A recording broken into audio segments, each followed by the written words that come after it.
Australia and China are clashing these days.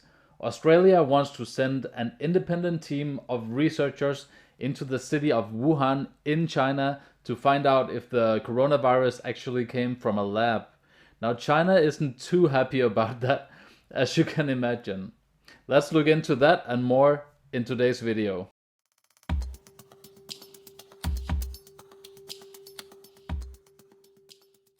So Nikki Haley of the United States was asked to react to these recent events. Listen to this. This is about the fact that China is our #1 national security threat. They are increasing their military, and that needs to put our military on notice. They've been stealing intellectual property from the very beginning, and the president needs to hold firm that if they do it, we put sanctions and tariffs back on them. All right, recently, good old China have been expanding its influence all across the world in a much more aggressive way.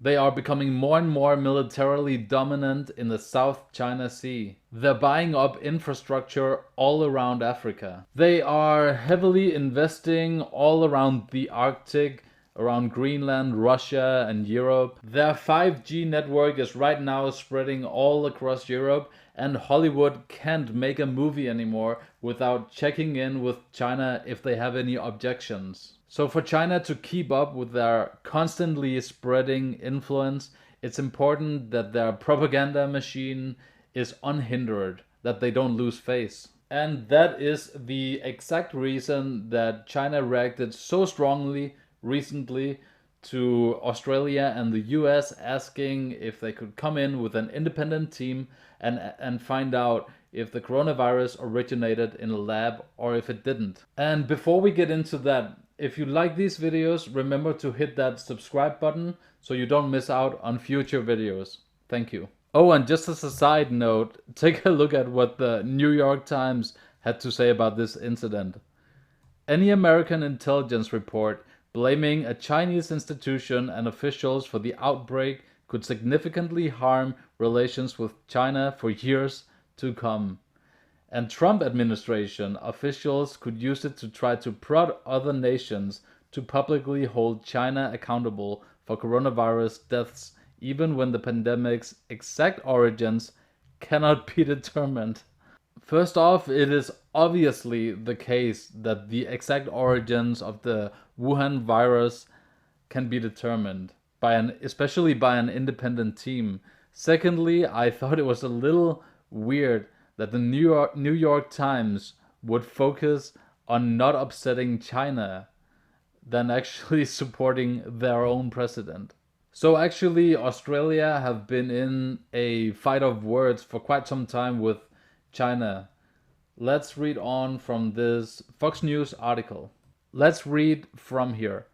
Though Australia's push for answers will likely receive support from President Trump, who has raked China over coals for downplaying the severity of the virus, allies France and Britain have made clear that now isn't the time to play the blame game. That hasn't stopped Australia Prime Minister Scott Morrison from pressing on. Australia will continue to, of course, pursue what is very reasonable and sensible course of action, he said. Coronavirus has shut down the global economy. It would seem entirely reasonable and sensible that the world would want to have an independent assessment of how this all occurred, so we can learn the lessons and prevent it from happening again. To me, that seems like a reasonable stance, that you would have these independent guys coming in to check up on the situation. That is, after all, even what the WHO was supposed to do in the very beginning, and they were denied access to China later on, just took the words of China and ran with it. And that turned out to be a clear disaster. So the article goes on to read, instead of bowing to pressure, China has doubled down, marginalizing Australia's concerns and threatening the country with a massive boycott financially. Australia is always there making trouble, Global Times editor Hu Xixin said. It is a bit like chewing gum stuck on the sole of China's shoes. Sometimes you have to find a stone to rub it off. Now, in the world of diplomatics, I would say that this amounts to a threat. But this isn't really what Australia is the most concerned about. Australia is much more concerned, it seems, with the threat of a trade embargo.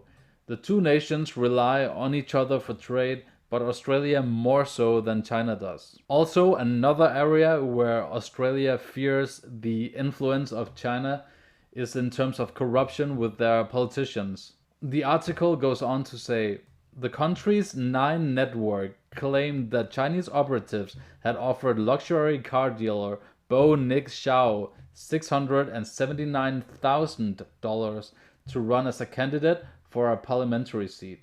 The 32-year-old ended up dead in a Melbourne hotel room in March after reportedly approaching ASIO, the Australian counter espionage agency.